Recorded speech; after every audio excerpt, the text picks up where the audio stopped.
Kita pilih pasangan tu pun Nabi dah ajar kepada kita. Perempuan itu dikahwini kerana 4 perkara. Kerana hartanya, kerana kecantikannya, kerana keturunannya, kerana agamanya.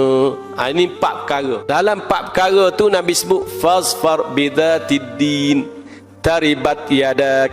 Naklah kamu pilih yang ada agama. Agama nombor 1. Agama kena letak nombor 1, barulah kamu beruntung, kata Nabi. Baru beruntung.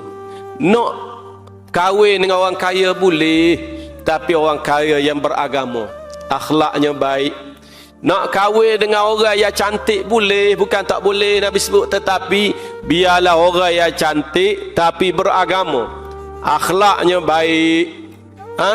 Nak kahwin dengan orang yang keturunan mulia memang baik, tetapi kena cari yang beragama. Kalau keturunannya mulia, agamanya tak ada, tak jadi juga. Tak jadi. Kena tak agama nombor 1.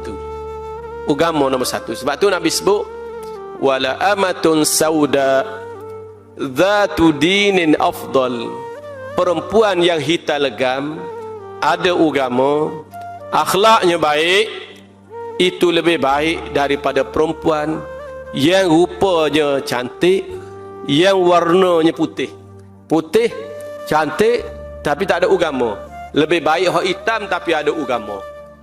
Tapi kalau dia ni putih, ada agama, ambil itulah banding hak hitam. Nah.